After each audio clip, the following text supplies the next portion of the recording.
எல்லாருக்கும் வணக்கங்க. எல்லாரும் நல்லா இருக்கீங்களா? இன்றைக்கி நம்ம கண்ணம்மா சுலாக்கில் என்ன வீடியோ பார்க்க போகிறோம்னா, தூத்துக்குடி ஸ்டைலில் மட்டன் குழம்பு டேஸ்ட்டில் மீன் குழம்பு தான் இன்றைக்கி நம்ம வைக்க போகிறோம். என் ஃப்ரெண்டு ராஜி சொன்ன டேஸ்ட்டில் தாங்க இன்றைக்கி நான் வைக்க போகிறேன். 3 கிலோ மீன் எங்கள் அப்பா வாங்கி கொடுத்தாரு. அந்த மீன் பார்த்திங்கன்னா, முதலே பார்த்திங்கன்னா பொரிச்சு குழம்பு வச்சு எல்லாம் சாப்பிட்டோம். இது ஃப்ரீசரில் வச்சுருந்தேன் இந்த மீன். இந்த மீனை தான் இப்போ வைக்க போகிறோம். சிக்கன் 65 பவுட்ரு போட்டு ப்ரீத்தி மசாலாங்க. நீங்கள் தனி மிளகாத்தூள் கூட சேர்த்துக்கலாம். என் ஃப்ரெண்டு தனி மிளகாத்தூள் தான் சொன்னாங்க. நான் தான் இந்த சிக்கன் பவுட்ரு சேர்த்தேன். அதுலேயும் உப்பு எல்லாமே இருக்கும். தனி மிளகாத்தூள் சேர்த்திங்கன்னா உப்பு கொஞ்சம் சேர்த்துக்கோங்க, தூள் உப்பு. பெரட்டி வச்சு விட்டுறலாம், ஒரு ஓரமாக இருக்கட்டும். மீன் குழம்பு அருமையாக இருந்துச்சு. மட்டன் குழம்பு டேஸ்ட்டில் நான் இப்போ தான் ஃபஸ்ட் டைமாக வச்சு சாப்பிட்டோம். இப்போ குழம்பு தாளிச்சுக்கரலாங்க. தேங்காய் பால் மெயினாக எடுக்கணும். தேங்காய் பால் தாங்க இந்த குழம்புக்கு டேஸ்ட்டு கொடுக்குறதே. தேங்காய் அரைச்சி ஊற்றக்கூடாது. பார்த்திங்கன்னா நல்லெண்ணெய் ஊற்றி சோம்பு, சின்ன வெங்காயம், அவன் பெரிய வெங்காயம் தான் சொல்லிச்சு என் ஃப்ரெண்டு. நான் தான் சின்ன வெங்காயம் சேர்த்து பச்சை மிளகா ஒரு 4 கீரி சேர்த்துருக்கேங்க. கருவேப்பிலை, இது எல்லாமே நல்லா வதங்கட்டும். வதங்கினதுக்கப்புறமா தக்காளி நார்மல் சைஸ் 2 தக்காளி பழம் கட் பண்ணி வச்சதை நம்ம சேர்த்துக்கணுங்க. புளி கரைசல் நம்ம புளி ஊற்றாமல் தக்காளி பழம் மட்டும்தாங்க. நம்ம மட்டனுக்கு தக்காளி மட்டும்தானே சேர்ப்போம், புளி ஊற்ற மாட்டோம்ல. அதே மாதிரி தாங்க வைக்க போகிறோம். உப்பு கொஞ்சம் சேர்த்துக்கரலாம், சீக்கிரமாக வதங்கும். நல்லா வதங்கினதுக்கப்புறமா மசாலா இதெல்லாம் சேர்த்துக்கரலாங்க. நல்லா வதங்கிருச்சு. இஞ்சி பூண்டு கொஞ்சம் சேர்த்துக்கோங்க. அதையும் நம்ம வதக்கிடலாம்.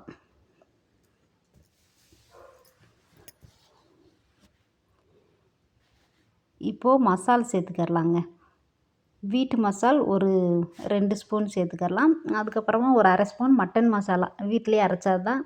வெஜ்ஜுக்கு நான்வெஜ்ஜுக்கு தனி அரைச்சி வச்சது, அது ஒரு 1/2 ஸ்பூன் சேர்த்து எண்ணெயிலேயே நல்லா வதங்கினதுக்கப்புறமா நம்ம தேங்காய் பால் எடுத்து வச்சுருக்கோம் இல்லையா, 2வது பால் அதை தான் ஊற்றணும். ஃபஸ்ட்டு பால் இறக்க போகிறதுக்கு முன்னாடி ஊற்றணுங்க.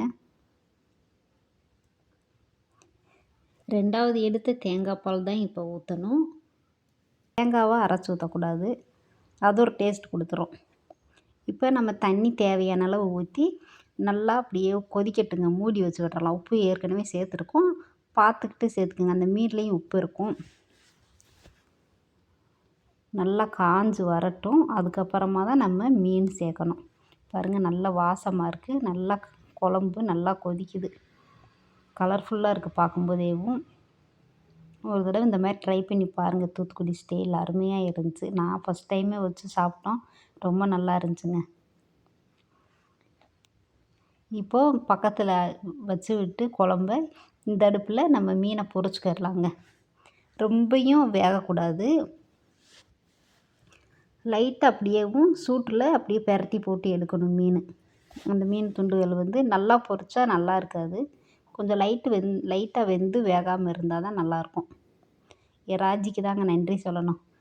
டேஸ்ட்டாக இருந்துச்சு குழம்பு.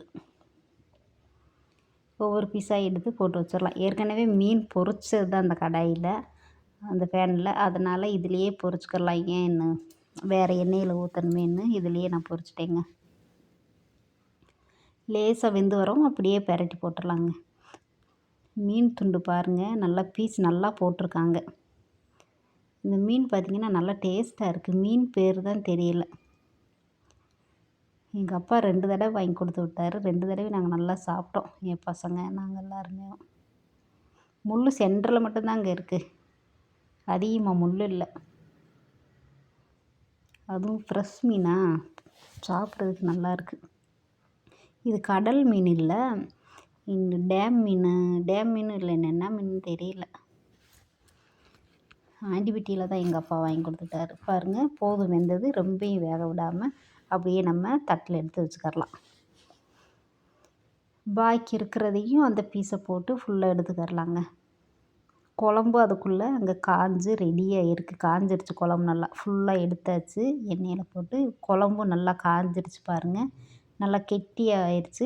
ரொம்ப தண்ணியாக வைக்கக்கூடாது, இந்த மாதிரி கெட்டியாக தான் வைக்கணும். இன்னும் தேங்காய் பாலெல்லாம் ஊற்றும்போது காஞ்சி வரும்போது நல்லாயிருக்கும். இப்போ மீன் அந்த துண்டுகளை சேர்த்துக்கரலாம் குழம்புல. இந்த எண்ணெயில் பொரிச்சு செய்யும்போது குழம்பு வந்து நல்லா இருக்குது, டிஃப்ரெண்ட்டாக டேஸ்ட்டாக இருக்குது, சாப்பிடவும் நல்லா இருக்குங்க. அந்த மீன் பீஸை சாப்பிடும்போதும் நல்லா இருந்துச்சு. என் பசங்களும் விரும்பி சாப்பிட்டாங்க. முதல்ல எடுத்து ஃபஸ்ட்டு தேங்காய் பாலை ஊற்றி லேசாக கொதி வரவும் அப்படியே இறக்கிற வேண்டியதாங்க கொத்தமல்லி தழையை போட்டு. அவ்வளோதான், அருமையான மட்டன் குழம்பு டேஸ்ட்டில் மீன் குழம்பு ரெடி ஆயிடுச்சு. நீங்களும் இது போல் செஞ்சு சாப்பிட்டு பார்த்துட்டு எப்படி இருக்குன்னு சொல்லுங்கள். என் ஃப்ரெண்டு ராஜிக்கு நன்றி சொல்லிக்கிறலாம். தூத்துக்குடி ஸ்டைலில் வச்சாச்சுங்க மீன் குழம்பு. வீடியோ பிடிச்சிருந்துன்னு சொன்னால் லைக்கு, ஷேர், கமெண்ட் பண்ணுங்கள். தொடர்ந்து நம்ம சேனலை சப்போர்ட் பண்ணிகிட்டே இருக்க நம்ம சொந்தங்கள் எல்லாருக்குமே ரொம்ப நன்றிங்க. பாய்.